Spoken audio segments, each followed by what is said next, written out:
Hey, hey, hey. All right, party people, welcome. You are live on Shally's Alley.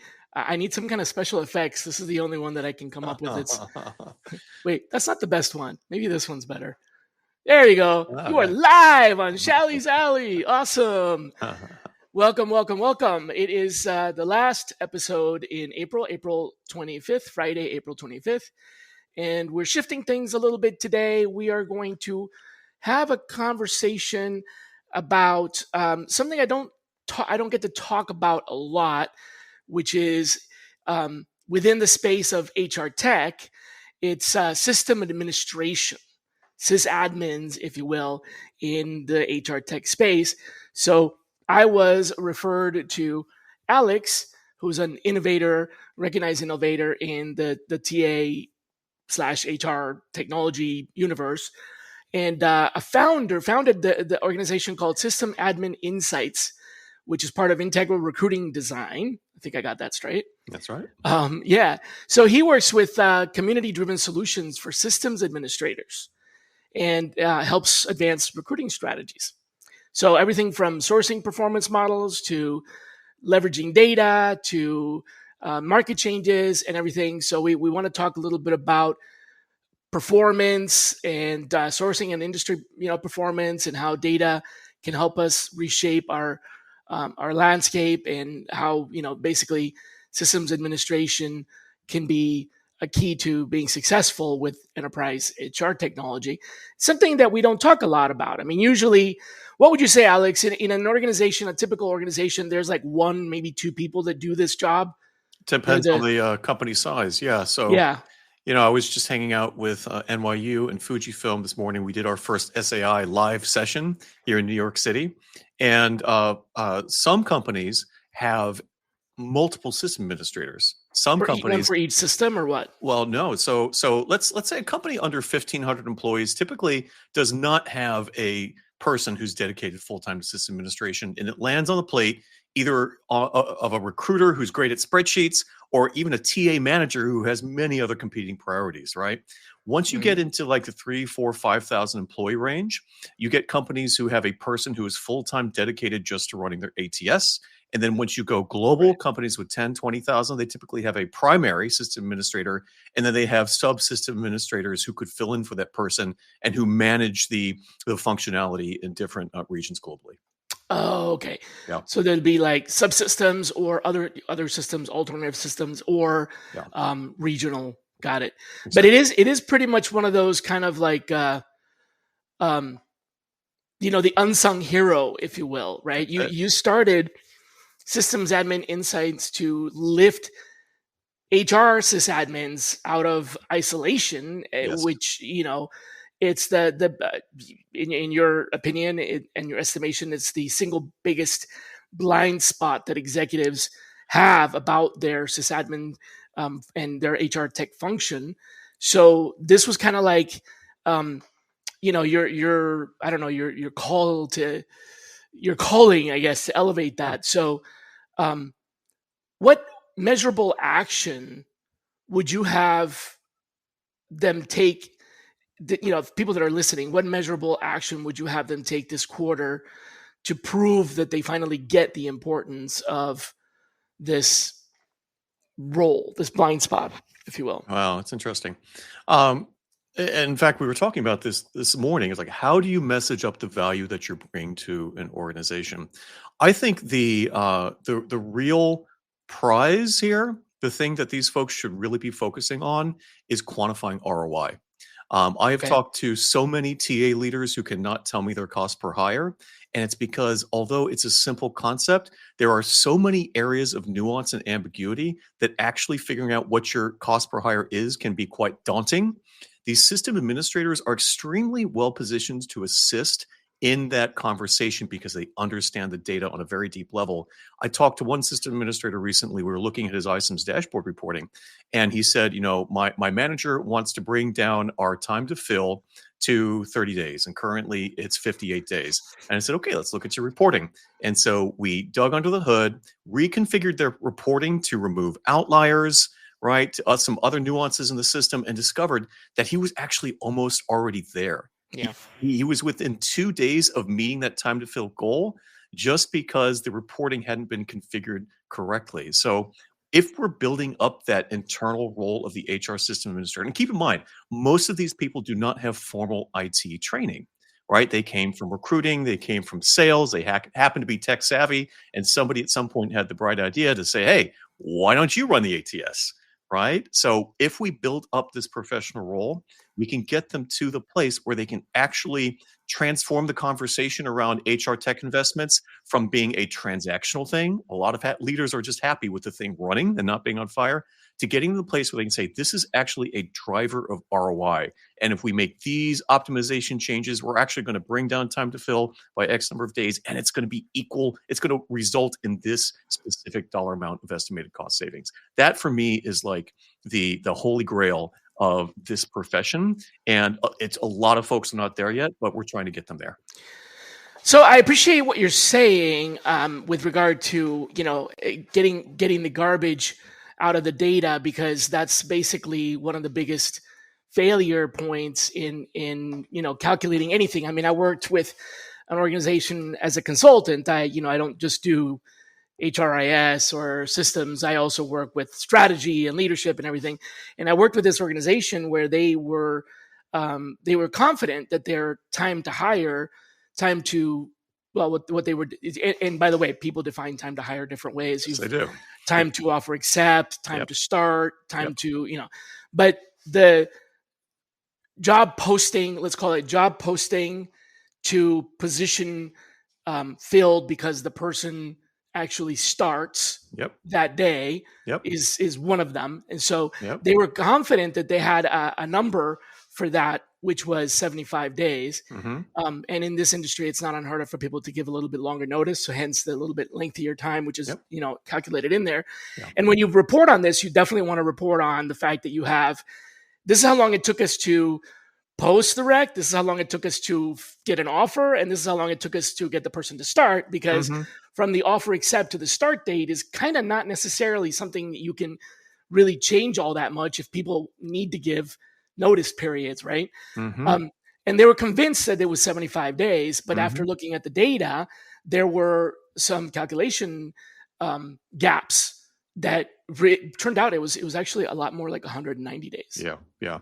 Well, at each one of those milestones, there are about 5 or 6 different ways that you can measure it. So, for example, time to Right. And fill. you really need to break that down. I think it's Yes. important that you say, here's the, you guys wanted, the leadership team, you wanted time to hire. Here's time to hire. However, the bar that says time to hire is broken into these 3, 4, Yes. 5 pieces, because we may not be able to move these. Right. There's in other countries outside of the US, there's mandatory notice periods of 2 months, 6 months. So you're not going to be able to get in Germany a time to hire of under 2 months ever. Right. Ever, because it takes 2 months to give, they have to have 2 months notice. Yeah. Right. Yeah. So it's interesting that you say that, and the systems don't really take into consideration. They're just looking at the raw data. And let's talk about time to approve. Right? Yep. Time to Approvals approve. could be very different depending on where you are in the organization. And we can get more and more granular to get to every single action point and make a time-based metric out of it, depending on how thorough a deep dive you want to do. So where I was going with that, though, I was going to ask, is it really?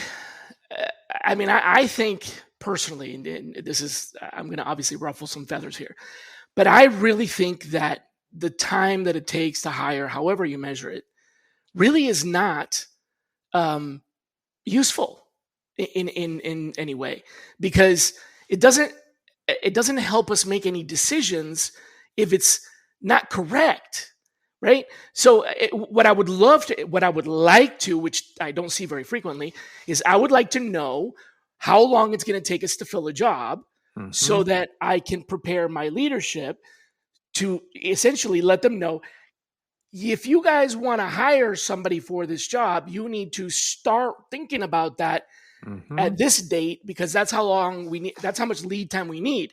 That's what I would love to know. But the reality is that this time to fill metric doesn't really do that. Hey, everybody. Got a quick question for you. Is your job easy, stress-free, and full of rainbows and sunshine every single day? Yeah, I'd say that's a big fat no. Hi, I'm David Noe, host of Speakeasy HR, presented by Payroll Partners, and proud to be part of the Work-Defined community.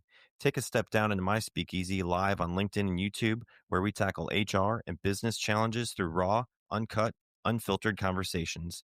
This is HR like you've never heard it before. Bold, real, and full of practical takeaways. Real guests, bold insights, authentic conversations that drive change. Catch every episode on demand through your favorite podcast platform or all the content at speakeasyhr.com.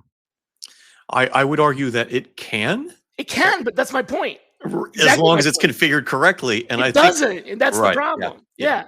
And I think a lot of TA leaders, they can kind of smell that, and they know that, like, I guess that looks right, but do I really feel confident in it? Like, to feel confident in those figures, you need to have somebody in that role. Again, the system administrator who you know has a level of training and sophistication and experience Mhm. to really deliver metrics that are bulletproof.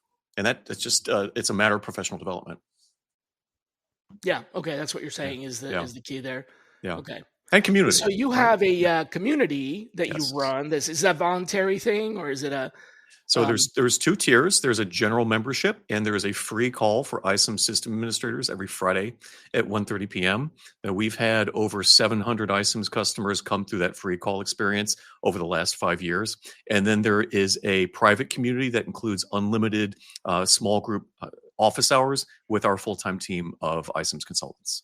And that's the systems admin Yeah, it's all system insights. admin insights. There's an Got it. ISIMS Two. community Okay, in got there. it. Yeah. Mhm. Right. So this is for HRIS, HR tech systems administrators to share, compare notes, learn professional development, ask, troubleshoot, ask for problem, Yes. recommendations, and not recommendations on what problems to have, but how to solve them.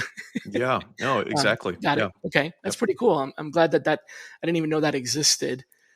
So you have built, I guess, two user communities. And user communities, by the way, just for folks that are out there listening, it is not easy to build a user community. No. Companies that have large install bases have a hard time building user communities, and they have all the population they need. It's still not an. You don't just. I guess I'm getting stuck in my own words here. If you build it, they will come is really not Nope. Nope. true when it comes to user communities. So you have the SAI, and then you have the ISIMS one. Um, when you reverse engineer, or if you could reverse engineer the success of these communities, can you give us maybe 3 design principles that can really get a user group to become self-fueling and not, obviously, I mean, you could be in there administering and participating, but how will we get it to self-fueling? Yeah. So, we hired a consultant who had successfully built a community called foundingmoms.com. So it's for Oh, mom okay. entrepreneurs. And without her name's Jill Saltzman, and without her guidance, I don't think we ever would have gotten this over the So finish she's line. a community building expert. Yes, exactly. Okay, got it. And at the end of the day, it all comes down to trust and authenticity, right? Everybody wants a community. And just like you said, they want to slap it up there and expect folks will come and hang out and interact and thrive. It is its Yeah. own full-time job, right? And Being the community manager. managing the community, architecting the community, Uh, strategizing the community. It is a big lift, and I would advise people not to do it unless I'm really into community building. I love it. I've been doing community building in my life in various ways throughout my career, my personal life. It really is a passion for me. I would say you need somebody running your community who is passionate about community management, right? We are in there constantly providing value, connecting people, providing extra value. We have a special guest consultant coming in to do office hours. We're doing these live events now. We're Mhm. constantly pouring value into this community, really, because it's what makes my heart sing, and I think the whole team would agree. This is really the things that are going on there and the fun that people are having. And another thing I would say is that we have been very, very intentional around keeping it non-salesy. Of course, we have some courses and services that we mention, but we don't allow vendors in the product specific communities. We want to make sure that this is a safe place for for the authentic practitioners. interaction. And what we're noticing on the back end in the metrics, we use circle.so. It's a fantastic platform. I would highly recommend it. They're constantly shipping new functionality. They're very AI forward. We can see the metrics, and we can see that half of our, first of all, we're in the highest engagement tier according to Circle in terms of like monthly active users. But that activity is not just posts and discussions, it's DMs, right? So people don't necessarily want to be on LinkedIn, right? You're on LinkedIn, you're constantly getting bombarded with sales and various things. Like, you want to be in a safe space where you can just nerd out about iSIMs or whatever the product community is that you're in, right? And we're expanding to other product communities as well. You want to be able to nerd out with people that you trust, and you can DM them and get the answers that you need. And there's also a functionality that we built in where you can search for other members based on what platforms they use, what industries, what company sizes, what specific modules they're using, right? So all of that architecting, it really took, I think, a year before I was able to realize the vision that I had originally had about a year and a half ago. So yeah, Wow. it's Okay, really so humming along. takes time. It takes time and Takes effort time. and Okay. passion. Yeah. Yep. All right. So that was my answer. Those are the three things. So just kind of recap here. Yeah. Basically, trust and authenticity. Yeah. Which is, parentheses, keep it non-salesy, right? Yeah. It's a full-time job for someone, and that person needs to be someone who is a community manager, either knows or is passionate or is going to learn it, and that's going to be a primary function. Otherwise, it's not going to just run itself, right? Yeah. Then the third thing was I guess the part of that sidebar on that is keep it active. Like, you have that person has to, you continue adding content. So I guess that's really two. This is like one part be A and B, two part A and B. Yeah. And well, I guess the third one is to have a platform that's actually a community platform. Well, we looked at a few. Kinda, We looked at Mighty Networks, Heartbeat, and a couple of others. And I felt like Circle, just from the UI, you can just tell that it is very current, right? Clean and simple. Yeah. And after the first 3 months, I feel like every month they ship some news. This is not an advertisement for Circle, but I every love few it when months. companies do that. Yeah. I have a LMS that does that. And every couple of months they launch a feature that I'm like, ooh, I didn't know we could do. Like, I could use that. It's not features that I'm like desperately waiting for. Like, when are you guys going to do this? It's more like, I already have what I need, but they'll come up with this feature and I'm like, ooh, I know how I can take care. Like, I can implement that right now. So I love that. That's usually pretty good product design and kind of staying on top of things. They understand their customers very quickly. Yeah. And they're definitely adding value a lot because I mean, people can switch. It's not that hard to switch nowadays. Yeah. Platforms. It used to be a lot harder, but not as much anymore. Yeah. So, all right. Well, then the next generation admin playbook. Yeah. AI, workflow automation, low code. Let's take crystal ball, magic window, whatever, magic wand. It project out maybe 3 years. Yep. What new capability are sysadmins and the leadership teams that will need to hire sysadmins need to understand and master, or be replaced or automated into obscurity? Yeah. So I think the full maturation of this role will be a title of HR systems orchestration engineer. Okay. Right? I think. What is that capability? Yeah. So I think SaaS as we know it is going to fall further and further underneath the surface of what you're actually experiencing as a knowledge worker, a technology worker in HR and other areas as well. So you're going to be interacting with AI, and the ATS, the HCM, all these systems are going to be below the surface of an interface where you are the orchestrator. And so this is a metaphor that I learned from Josh Burson. He talks about the super worker, right? So you are the conductor of a symphony of agentic AI bots who are taking orders from you, right? And you are assessing the impact of what they're doing. And then you are taking that information and you are going to town with analytics in a way that we would all love to, but don't have the time to do it. So the durable skill sounds idyllic, but I don't think that that's a special skill. Ooh, I would say it is because it requires an understanding of 4 or 5 different domains that are these are skills that are, even if we don't get there, these I'm are just skills. feeling like it sounds like you have the agents to do the work for you. So your orchestration is really more just understanding the business. Um, I think I think it will take a nuanced understanding of Okay. integrations, of APIs, of Even though the APIs are supposed to be handled by.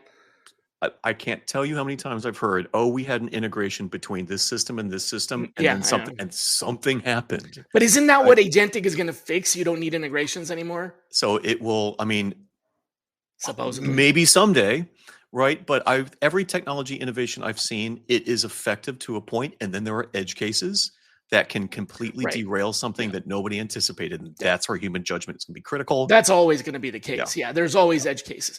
yeah, Edge cases, I mean, doesn't matter how well, with any automation, the only thing that you could really automate completely and unsupervised is when it is 100% repetitive yeah, and the outcome is the same each time. The moment that you have any variability, you really need to have someone supervising it because there's going to be edge cases. But I mean, if it's literally hammer a nail into a piece of wood and you have to hammer it at the same degree, at the same speed, the same strength, and it's the same nail yeah, over and over again, not the same nail, but the same quality manufacturing nail, yeah, yes, you can fully automate that. But if it's varying pieces of wood or varying lengths of, now you have a robot that can handle most everything, but every once in a while. So yeah, I get that. I guess what I'm saying is, it isn't the, and I am, please understand, I am playing devil's advocate in that I get this question yeah, from a lot of people that are not aware of exactly what agentic is yeah, and are being sold a bag of bullshit yeah, from vendors that are selling something that is really not agentic. right, So the seller doesn't understand what agentic is, and the buyer doesn't understand the economic buyer doesn't understand what agentic is, and they purchase this, and then the user has to use it, thinking that this is what the economic buyer told them. Hey, this new system is going to do it, yep, but doesn't. So the reason I'm asking this is people are under the impression that agentic means it's a robot that can log into a website and do stuff for you and you don't have to train it. mhm. So if that's the case, why do we need APIs anymore? Um, well, your system, they're not just gonna be logging into a website and doing something would be the least inefficient way for it to do that task. You, Yeah, granted, but right now, let's just use a real life example, right? okay, CRM, ATS, and HRIS. Let's call it, So you got your CRM where you have your people that you're trying to get in touch with. They're not candidates. They haven't applied. They may or may not be interested. And mhm, you need to do relationship management and they're not associated with a rec. Then you have your ATS. They're now associated with a rec. There's a hiring manager. There's an interview process. There's a system that is in place. And then you hired them and perhaps maybe even onboarded them. And now they need to go into the system where they get laptops issued and their payroll and benefits and all that. So these are 3 different systems, mhm, right?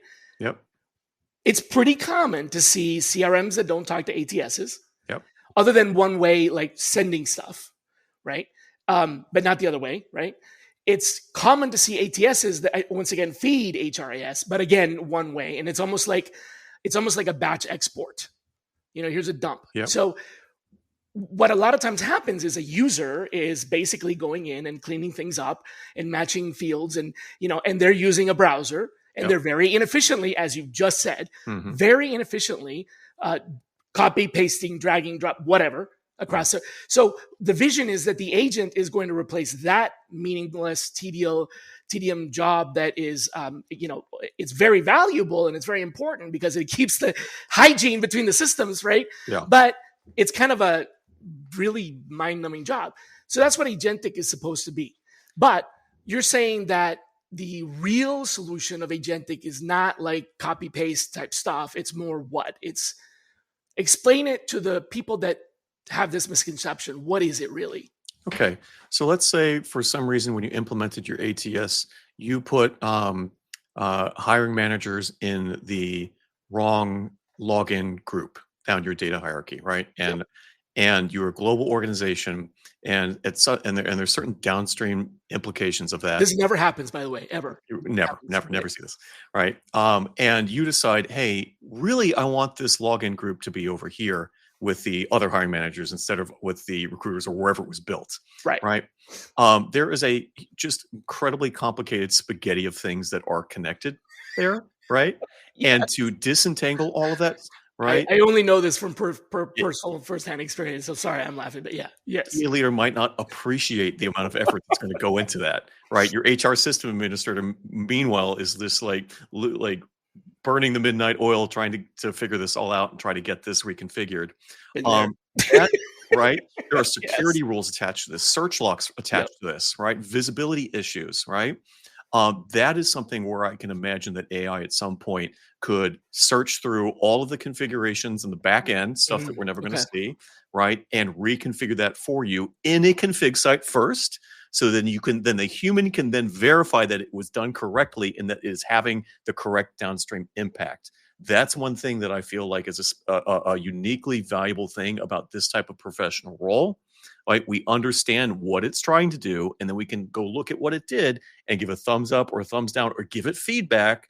Like, you missed this subgroup, or now our background checks aren't working the way that we wanted them to, or now this report over here on this dashboard isn't working, right? Like, so that type of awareness of the impact on human beings using these systems, I think, is something that requires a deep level of technical understanding without actually performing the work itself. Does that make sense? It does to me. Yeah. So this skill then is no longer just kind of having the know how to use iCIMS, perhaps, as an example, but actually learning about how these systems are interconnected and understanding the business side of the environment, as well as the technology side of the environment, things like security and user roles, and also understanding the capabilities of whatever, robotic process automation, RPA, which is what we're talking, agentic. I don't know why this happened, but agentic is basically RPA. Right. Robotic process automation. So whatever that, and that's been around for a long time, by the way. It's just the birth of this new agentic for folks that are out there listening. So you used to have robotic process automation and you used to have machine learning. Machine learning sort of evolved into what we now call AI, which is really not actually true AI. It's not artificial intelligence. It's really large language models with lots of machine learning that are able to, trial and error and determine things and help you work faster. And then you have robotic process automation that is very difficult to set up and configure. And somehow those two are sort of coming together. And that's what agentic really is. RPA with Gen AI on top of it. So you're saying that we need to understand the business, the technology, the rules, and the AI. And that's the key skill, is that orchestration is actually really that complicated. I'll give you another example. I had a young person came to me and asked me whether it was still worth it to learn how to code. Right. This kid was like 15 years old. And I said, absolutely yes. And I can hire somebody for $7 an hour in Bangladesh who will code for me all day long. Right.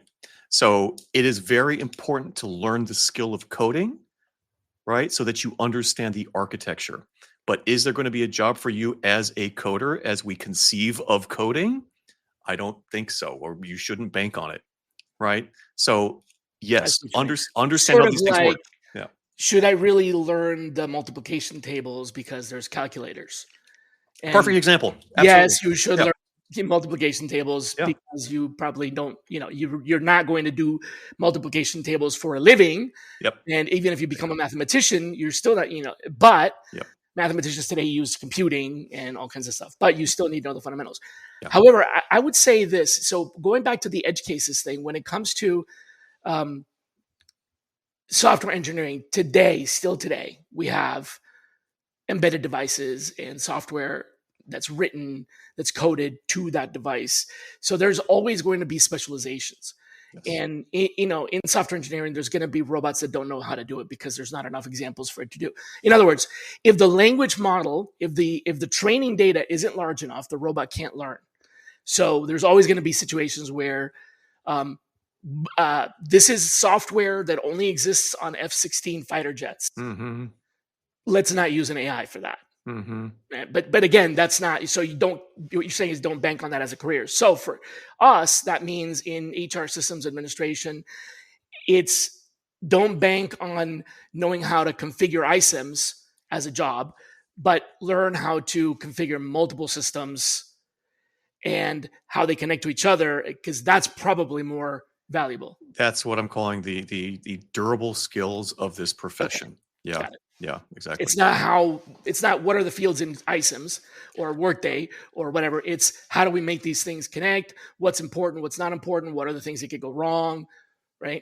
I mean, look, I really built a business around being an iCIMS reporting savant. Right. I love iCIMS reporting and I would do it all day long for fun.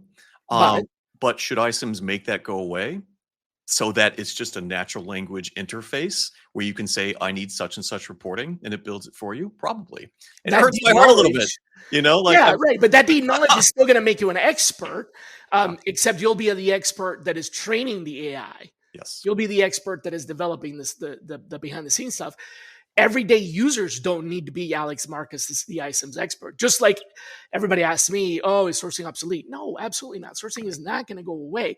Sourcing is becoming more difficult because of the edge cases, right? And because we have a different problem now that I don't know if a lot of folks really considered or understand, which is there's too much information. Yep. And too much information is just as much a problem as not enough information. Yep, absolutely. In systems administration, data that is unclean, that has gaps, you can work around it by filling the gaps, or you can work around it by creating models that take into consideration the gaps and have margins of error, but it still has giant gaps missing, right?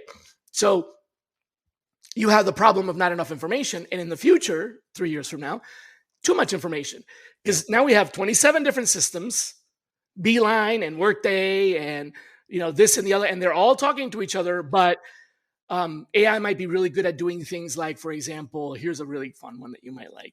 So 7 different systems at this very large Fortune 10 company where I was working and advising, 7 different systems in the whole HR ecosystem, TA and HR, and 3 different nomenclatures for names. Sure. Right. In one system, I was Shally Steckerl. In another system, I was Steckerl, Shally. And in another system, I was Steckerl, A, and my full name. And my full name isn't Shally.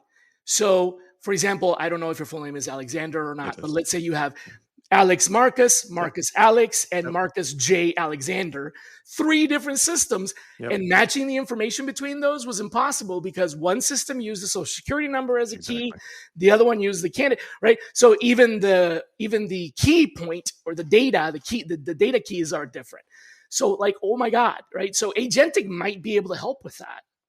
I think it certainly can. I mean, the use case that we see over and over again is with merging duplicate records, right? So candidates because of Shally and Shally A in the same system, right? And but also the same name, but different email addresses. They applied with their Gmail, they applied with their Outlook, they applied with their Yahoo address. Even with the same name. I've seen 25 different email addresses of the same person, right? And so you might think, and here's a good example where human discernment is important. You might think that you should just turn AI loose and merging those duplicate records and gather enough information to be able to tell, but there's also a compliance issue there.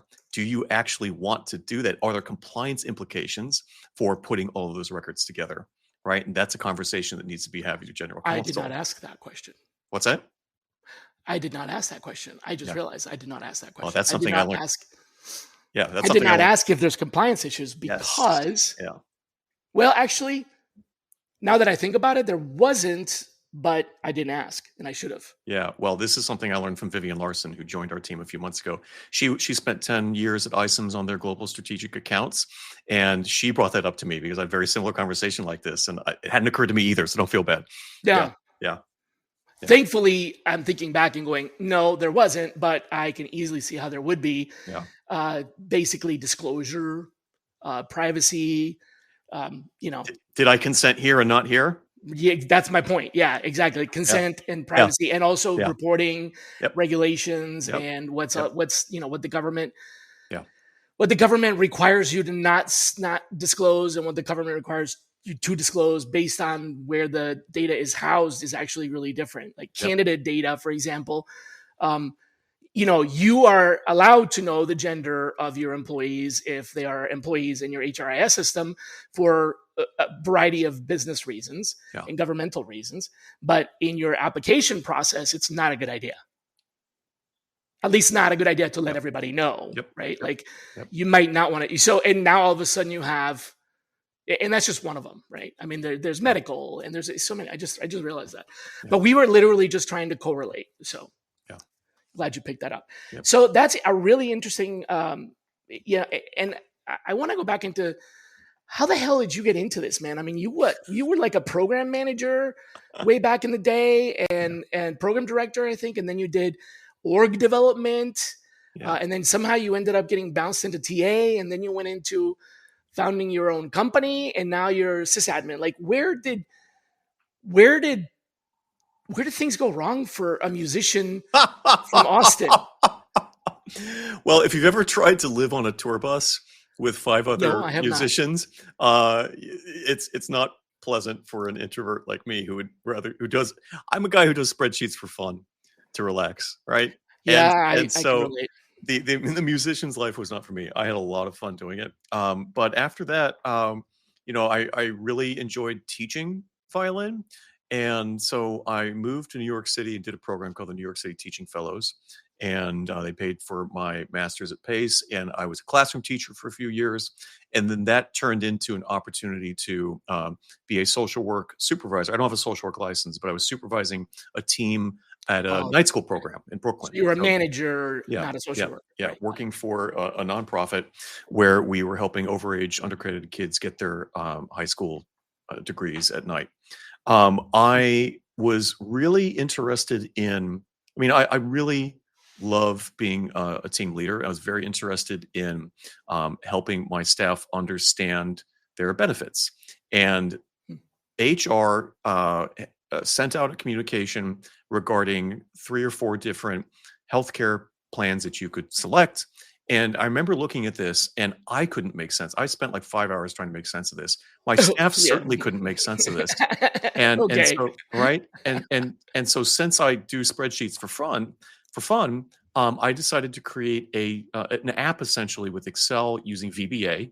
It was essentially an app that asked you for various information and tells you which plan you should choose in natural language Okay. and how much you should put in your HSA or your FSA, right? And that's pretty cool. it was super I fun have lots of project. questions about that. Yeah, and I showed it to the HR director, and at that time he was thinking about getting a new applicant tracking system.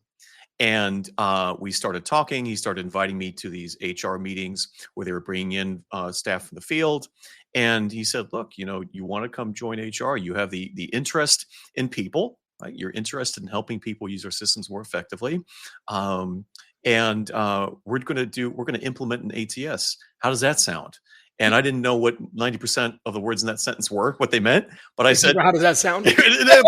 implementing a who? It was an ATS. But I was like, sure, I was ready for a new challenge. And I really was excited to move to the central office and kind of see what was going on there and understanding the big picture of how the organization ran. Yeah. So that's how it got started. And then in 2020, COVID happened and they sent us to work from home. And that's when I founded this online learning community because I wanted to talk to other people doing Because you come ISIMS from work. teaching and you're trying to understand. Yeah. Okay. That makes a whole lot of sense. Yeah.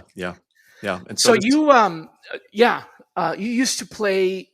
You probably still do, but this was your job. Is you played fiddle. Yeah. Mm-hmm. Right.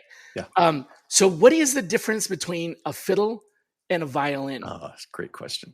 I have an answer, but I don't think it's the correct one. The person playing it. That's the difference. Okay. I mean, I could go. So the more technical answer is a fiddle. That music is folk music, and there's a long folk tradition of people playing who did not received classical training. Structurally, it's the exact same instrument.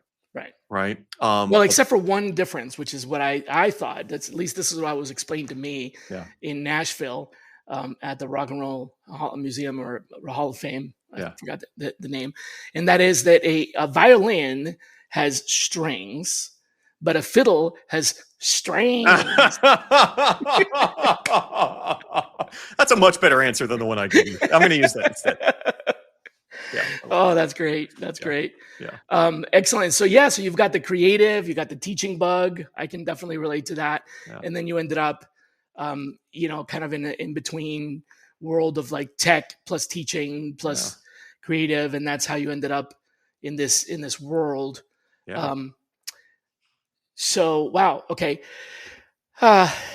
We talked about the next generation playbook. We talked about the quantifying the ROI. We talked about community as a force multiplier. Yeah. What else is out there that people really don't understand or need to understand better, or think they understand but don't really understand, right? About HR systems administration. Like, people say, oh, I'm an HR sysadmin or whatever. And folks go, oh, yeah, I know what that means. But what is it they really don't know? Hi there. I'm Peter Zollman. I'm a co-host of the Inside Job Boards and Recruitment Marketplaces podcast. And I'm Stephen Rothberg, and I guess that makes me the other co-host. Every other week, we're joined by guests from the world's leading job sites. Together, we analyze news about general, niche, and aggregator job board and recruitment marketplaces sites. Make sure you sign up and subscribe today.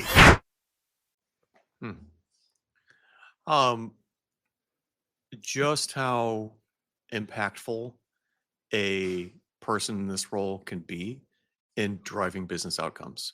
Okay. This is not somebody who is just clicking stuff all day long.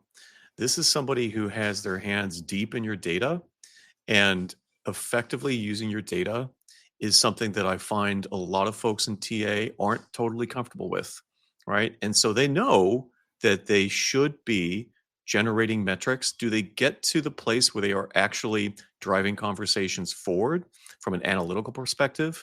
Your best friend is a well-trained system administrator, right? And the extent to which you can have a productive dialogue that stays out of the weeds for the most part, that's one thing that's that is a blind spot for a lot of folks in this role, because we're techie and we're proud of our deep subject matter expertise. And sometimes if you get us talking on something, we kind of get fixated and can't pump the brakes, right? So you have to build. I would suggest that TA leaders really get to know them well and build a relationship where they can give you just enough information, and you can tell them what you need the system to do and what's important for you. Let them right? do it. I think there's a partnership here that, when it works well, can be incredibly fruitful. But often that role. And you see it when folks are just like, oh, we bought the Lamborghini of ATSs, and I guess it's going to run itself. Or maybe, Joe Recruiter is going to run it in his spare time. No, this is if you invested in sophisticated, purpose-built enterprise technology, resource it appropriately, and have realistic expectations about what that's going to take, what it's going to cost. This sounds a lot like sourcing. It sounds a lot like sourcing. A lot of the same misconceptions of it. So, what role can be, because, and I've prefaced this by saying that in a lot of ways, the information that we deal with in sourcing is pre-HRIS. It's not in the HRIS necessarily. I mean, it sometimes can be, and there's definitely overlap. But by and large, if you are trying to identify candidates that you don't already know, you don't already have, then they're not in your systems somewhere. So what is the role of modern systems administration in regard to sourcing? How can sourcing leverage the sysadmins? So it's a huge topic. I would say the thing that should be front of mind is silver medalists. You may not need more candidates. You may have entered somebody 3, 6, 9 months ago who was perfectly suited for this other role. And if you are not tagging them appropriately in this system, that is a huge missed opportunity. Got it. Yeah. And the sysadmin can help with that. Absolutely. Yeah. And that's in the ATS. It's in the ATS, and it's a matter of creating the protocol for tagging them correctly, and then surfacing that information through a customized report that you put in your dashboard and show to the right people at the right time. So is there like components of kind of like library science in here? Because, one of the things that you, when you have nonfiction, there's like, the ready and proven Dewey Decimal System that catalogs and categorizes the sciences and all that. Yeah. But the entire world of nonfiction, there's really, basically you go to a bookstore and it's like sort of tentatively by subject matter. It's not even really definitely by subject matter. So how can we categorize information like that for sourcing? Is that something the sysadmin really kind of comes up with? Like, how are we, what are the tags? What's the tagging structure? What's the nesting of the tags? Like, the what some people might refer to as the taxonomy. Right? Yeah. That's something that I think each company needs to determine on their own, but I don't think it needs to be. I don't think it needs to be terribly complicated. No, but it's usually missing. It's usually missing because it's a functionality. I can speak on a very technical perspective about iSIMs.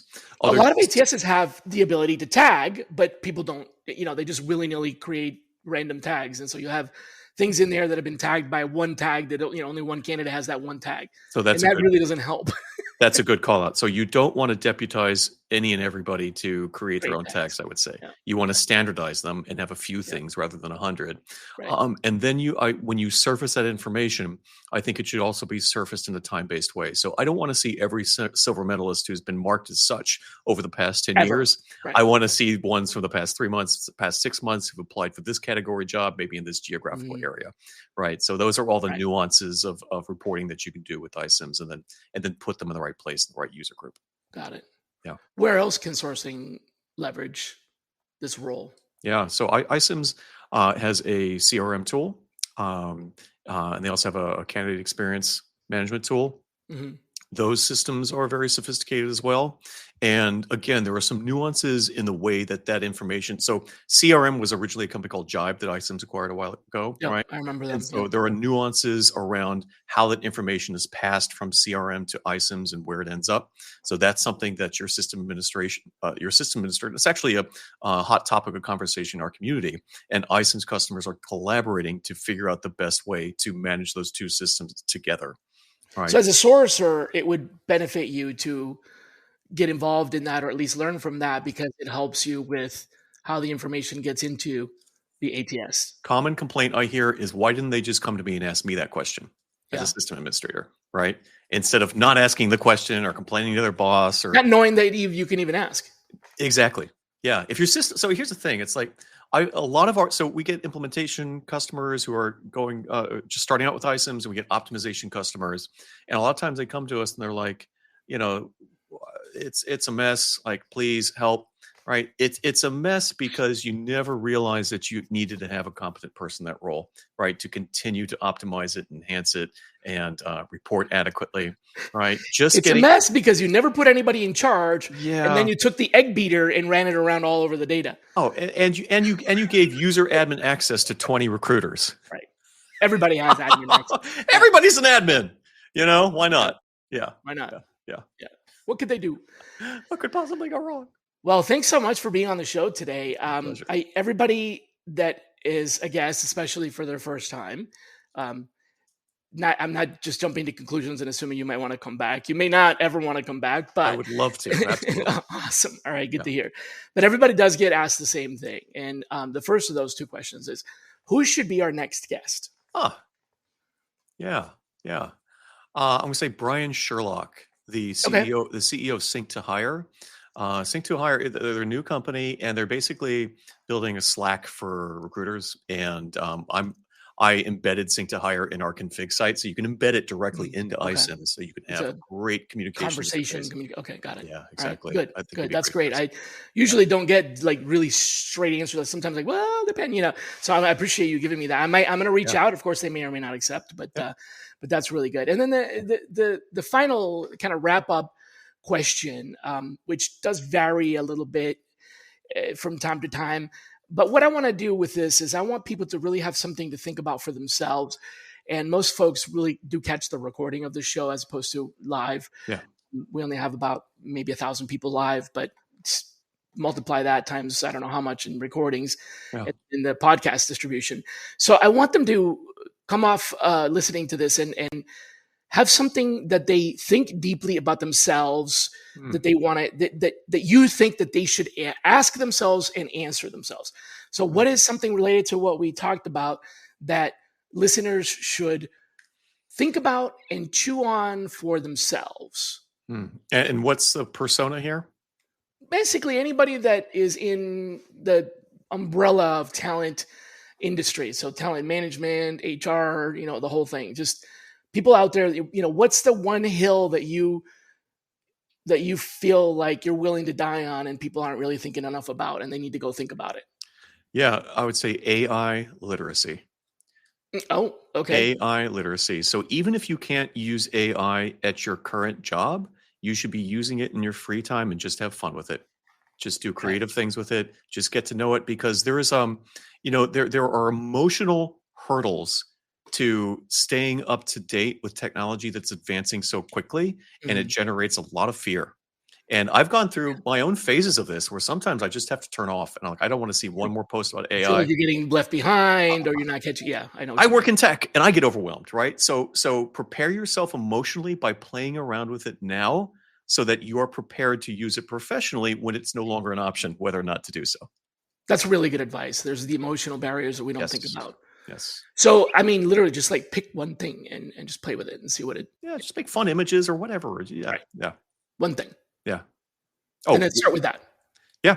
Yeah. Just sign up for ChatGPT and start messing around with it and see what it can do. Okay. Yeah. Cool.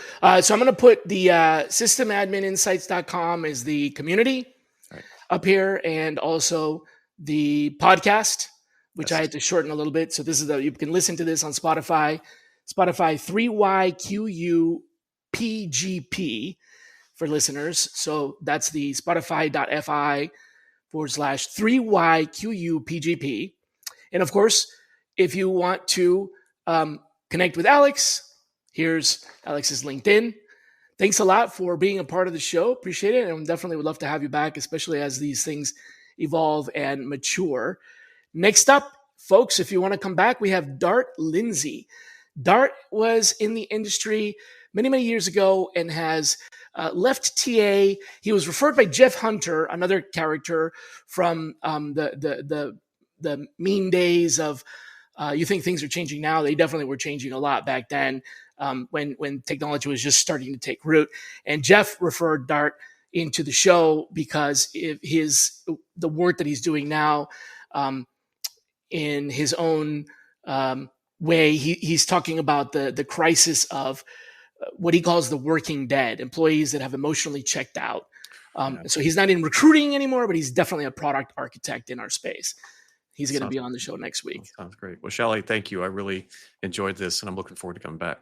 Yeah, thanks a lot. All right, everybody, be kind to yourselves, and we'll see you here next week. All right, take care. Bye-bye.